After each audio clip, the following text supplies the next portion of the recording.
Hey guys, welcome to my channel. So today is Sunday morning, October 29, 2023. Okay, so yesterday, nag-live stream kami ni Tokayo, no, Jason. Hagbayon channel about World War III prepping. And I'm trying to share it dito sa channel ko. Kaso 3 hours long yung live stream namin eh. Namin na pag-usapan. So just visit his channel. And isa doon sa pinag-usapan namin, yung prepping aspect, no? Tinanong niya ako, sabi, ano suggestion mo sa ordinaryong prepper, no? Anong gagawin natin? Yan, pagka World War III. And isa doon sa napag-usapan namin, sabi ko sa kanya, dahil nagsasalamin siya, sabi ko, during an SHTF situation, kahit hindi World War III, kahit anong situation, no? Paano pag nabasag yung salamin mo? Kasi nagsasalamin siya. Ay ako rin, nagsasalamin na ako. Last time na nag-renew ako ng driver's license ko dito sa DMV, yun yung LTO dito, yun. No, sabi nung taga DMV, hindi pa daw ako required magsalamin habang nagda-drive. Pwede pa. Pero gumagamit na ako ng salamin, papansin nyo, pagka nagbabasa ako. So, reading glasses ang kailangan ko. Okay, so yun. Tinanong ko yung kaibigan ko, no, si Tokayo Jason. Anong gagawin mo pag nabasag yung salamin mo during SHTF situation? Walang doktor, walang optometrist, walang pharmacy, walang store. Diba? Anong gagawin mo? Hindi ka naman pwedeng gumawa ng sariling glasses. Diba? So, yan, napaisip siya. So, yun ang gusto kong i-impart sa inyo, no? Yung sa aspect ng prepping. And nag-research din ako online, wala akong makita gumagawa ng video about this, maski sa mga western preppers, no, yung eyeglasses and dental issues during during SHTF. Diba? Anong gagawin nyo pagka masakit ngipin nyo, sira ngipin nyo, diba? So ang sabi ko sa kanya, ang naisip ko, no, so dati kasi tinatapon namin yung mga glasses namin every year, 'di ba? Meron kaming vision benefits gagamitin mo. So, syempre, pagka nagpalit na ng grado yung mata mo, tatapon mo na yan, wala na silbi. So, sabi ko sa miss ko, dapat wag natin ito itapon. Let's collect it, put it in a box somewhere, store it. 'Di ba? Sabi niya, para saan yan? Syempre, doon sa mas bata sa atin, no? Mga kailangan ng salamin, mga anak namin, example. 'Di ba? Meron kayong mapagpipilian. Lalong-lalo na katulad ko, kunyari, na hindi ko naman kailangan talaga ng salamin mag-drive, maglakad. Pero kung magbabasa ako, talagang kailangan talaga hindi ko mabasa yung fine prints. Lalong-lalo na sa mga medicines. So, makakatulong to. Mag-ipon kayo. Okay, ipunin nyo. And yun nga, sabi ng miss ko, wala lang silbi sa iyan kasi napaglumaan mo na yan eh. Siyempre, yung mata mo, tumaas na yung grado. Yes, that is true. Pero makikinabang nito yung mas bata sa'yo. At the age of 40, nagsisimula na ma-degrade yung vision natin. Yun yung sabi ng optometrist ko eh. Sabi ko, last year, 2 years ago, napansin ko na I noticed that my vision is different, ganyan. Yeah, sabi niya, at the age of 40, talaga nagsisimula ng ma-degrade or magkaroon ng grado yung mata natin. So 40. Ako nga nagsimula 45. So sabi niya, okay, buti nga ikaw, sabi niya. You started at 45, no? 45 ako nagsimulang makaramdam, iba na yung hindi na ako 2020. So totoo yan. It's a scientific fact. So mangyayari sa lahat. So it will help pag meron tayong stockpile ng mga ganito na yung mas nakabata sa atin, mas makakapili siya kung ano yung magagamit niya. Kahit hindi yung pang araw-araw, at least yung pang reading. Okay?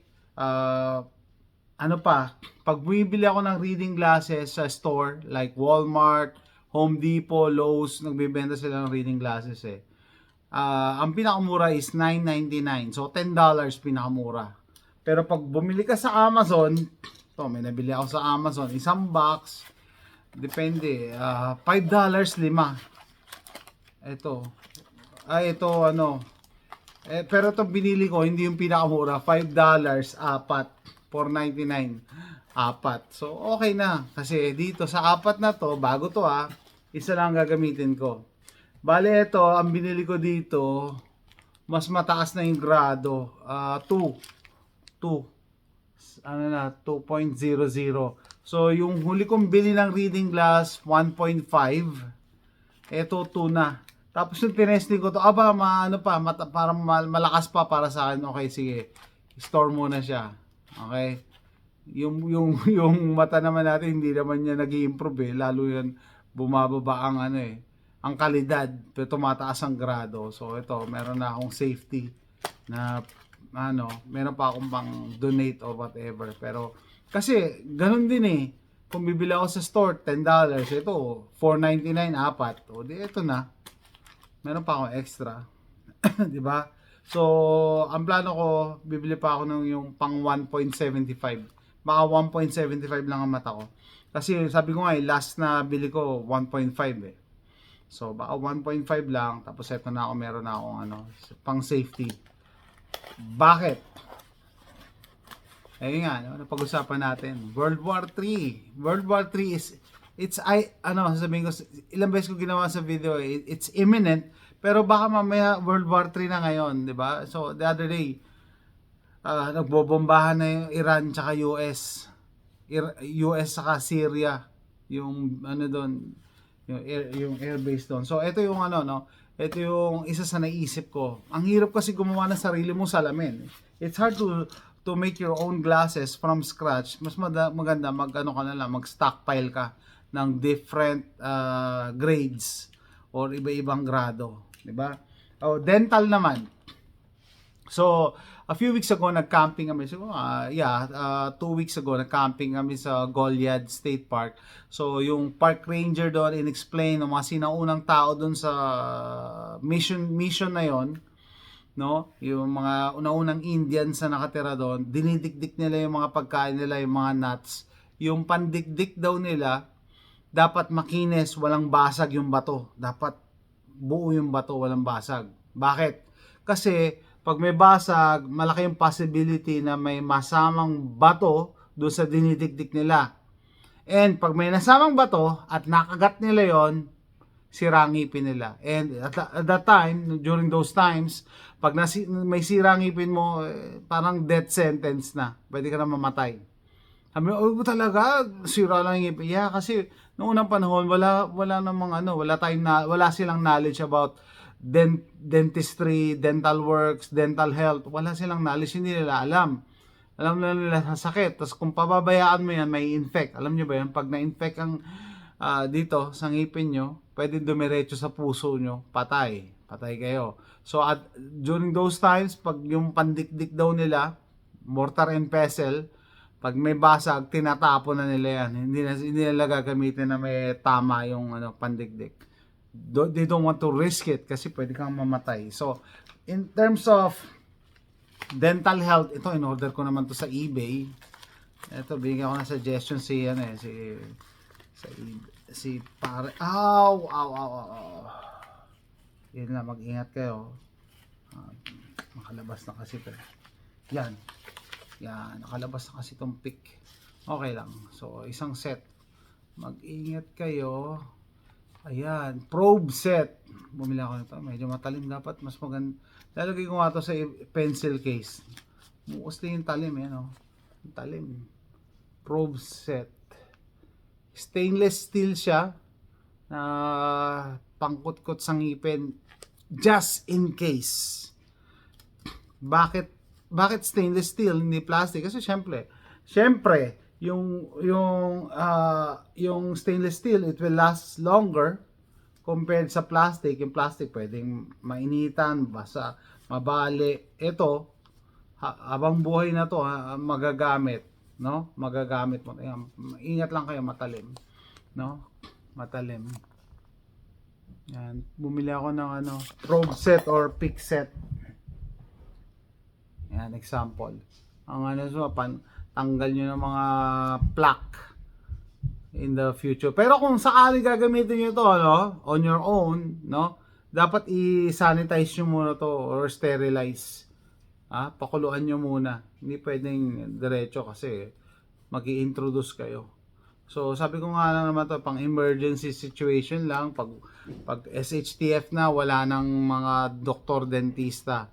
Yan. So, baka bumili pa ako ng additional yung yung merong salamin sa dulo. Tapos, yun pa. Kasi you can only stock so many toothpaste, no? Hindi ka naman pwede bumili isang truck na mahal din ng toothpaste, di ba? So, syempre may backup na tayo dyan. Gagamit tayo ng mga, yung katulad yung mga ninuno natin. Yung gagamit tayo ng mga dahon-dahon. No, pero yung mga hard to reach na corners ng ngipin mo, hindi kaya ng mga dahon yun. So, kailangan mo ng mga ganito. And, isa pa pala idadagdag ko dito na may na-mention ko, bibili ako ng yung pang tooth extraction. Yan, bibili ako. Sabi ni Tokayo kahapon, ba, hindi pa pwede Leatherman? Pwede, kaso mas mahirap gawin. Ba't di ka na lang bumili ngayon ng instrument na mas, may angle kasi yung yung pang extraction eh. Ba't di ka bumili ngayon during peacetime na available pa? Kaysa, yun, gamitin mo yung plies dyan sa tools mo, di ba? Magagawa mo, pero habang ngayon available pa, I think now is the best time to buy yung dental hygiene kits. O, similar dyan, syempre, sa mga babae, female hygiene kits, mag-prepare na din kayo. Diba? During, sabi nga nila, when is the time to prepare? The answer is yesterday. Diba? So, wag yung hintayin na nandyan na. Wag yun na hintayin na nandyan na. Tapos, saka pa lang kayo mag-stock up, mag-stockpile, saka pa lang kayo magbibili, no? And yung mga ganito, hindi naman kamahalan to eh sa Pilipinas. Maraming ganito sa Santa Cruz, sa Bambang, mga ganon. No? Ay, hindi naman to kamahalan, pero sabi ko nga yung prepping is a mindset. Dapat may plano ka na uy, paano nga pala, no? Pag nagkagera or nagkaroon ng SHTF, syempre sarado yung dentist niyan.